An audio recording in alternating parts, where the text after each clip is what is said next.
देखो चल रहा ना, देखो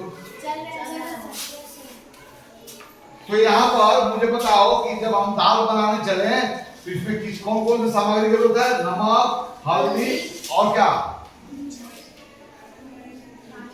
हाँ, पानी भी होता है। और क्या क्या?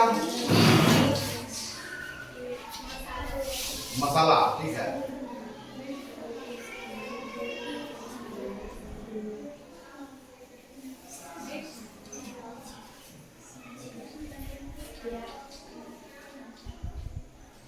चलो अब बहुत सारा हो सकता है, जितने जाके दाल बनाओ उतना है। तो ये सब दाल को बनाने के लिए, ये सब क्या है? दाल बनाने के लिए कच्चा सामग्री। अब इनको क्या किया तुमने?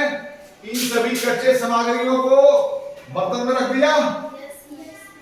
क्या क्या किया? बर्तन में रख दिया ना। Yes sir. इसमें दाल था, हार्ड दाल, प्लस पानी लिया, इसमें हल्दी मिलाया, नमक मिलाया, तेल मिलाया, और न जाने अपने स्वाद के अनुसार कितना मसाले और मिलाओगे। क्या इसमें हो सकता है कि अच्छा दाल के लिए उसमें सब्जी भी फ्राई करके डालो। तो ये सब दाल के बनने के लिए कच्चे सामग्री है। अब इन कच्ची सामग्रियों को बर्तन में लेकर के अब क्या करते हो? चूल्हा पर क्या करते हो? उसको चढ़ा देते हो। चूल्हा पर क्या करते हो? इसको गर्म करते हो। और गर्म करने के बाद ये सभी पदार्थ आपस में क्या होती है? घुल जाती है। तब क्या करते हो? तुम्हारा दाल तैयार हो गया। ओके, अब आइए इन्हीं अनुभव को हम पौधों पर लागू करते हैं। यानी कि यहाँ पर दाल बनाने के लिए कच्चे सामग्री और ईंधन की आवश्यकता पड़ी। क्या पड़ी? दाल बनाने के लिए क्या पड़ी? कच्चे सामग्री। क्या दाल बन गया? और कच्चे सामग्री के बाद इन सबको पकाने के लिए, आपस में मिलाने के लिए, घुलाने के लिए किसकी आवश्यकता पड़ी? अर्थात यहाँ पर उष्मा दिया। ईंधन क्या दिया? उष्मा दिया। यानी लकड़ी जलाया, गैस जलाया और इन ईंधन का प्रयोग किया, मतलब इनसे उष्मा प्राप्त किया और इस उष्मा से इन सभी कच्चे सामग्रियों को आपस में क्या किया? पकाया, मिलाया, घुलाया और एक बना दिया, है ना? Yes sir. तो इसी अनुभव को हम पौधों पर लागू करते हैं।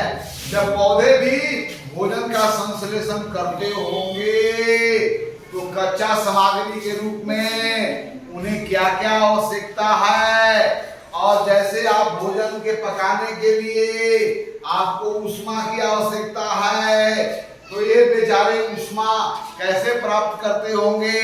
यहाँ तो आपने उष्मा प्राप्त किया लकड़ियां को जला करके, गैस को जला करके, लेकिन पत्तियां बेचारे ये जो पौधे हैं ये कच्चे सामग्री कैसे प्राप्त करते होंगे? आपको तो पता चल गया, नमक मार्केट से लाया, हल्दी बाजार से लाया, पानी कल से लाया, यह कहां कहां से आया है आपको पता है। तो पौधे जिन कच्चे सामग्रियों को प्रयोग करते हैं वे कच्चे सामग्रियां कहाँ होते हैं, कौन कौन होते हैं, और जब आप भोजन बनाते हैं तो आप ईंधन से उष्मा प्राप्त करते हैं। तो पौधे जब अपना भोजन का संश्लेषण करते होंगे तो उन्हें भी उष्मा की आवश्यकता होगी, तब वह उष्मा कहाँ से प्राप्त करते होंगे, है ना? अर्थात पौधों में खाद संश्लेषण की प्रक्रिया कैसे चलती है, वह खाद बनाने के लिए, भोजन बनाने के लिए कच्चे सामग्री को कैसे प्राप्त करते हैं। बहुत सारे उनके कच्चे सामग्री हवा में है, बहुत सारे उनके कच्चे सामग्री मिट्टी में है। अब बताओ तो, और उनका भोजन बनने का काम कहाँ होता है? पत्तियों में होता है। इसलिए पत्ती को पौधों का कारखाना कहा जाता है।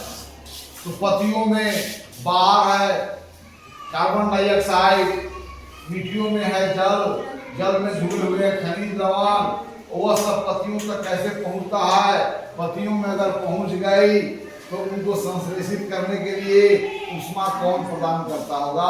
इन्हीं बातों को जानना है पौधों में खाद संश्लेषण के प्रकरणों को समझने के लिए। समझे?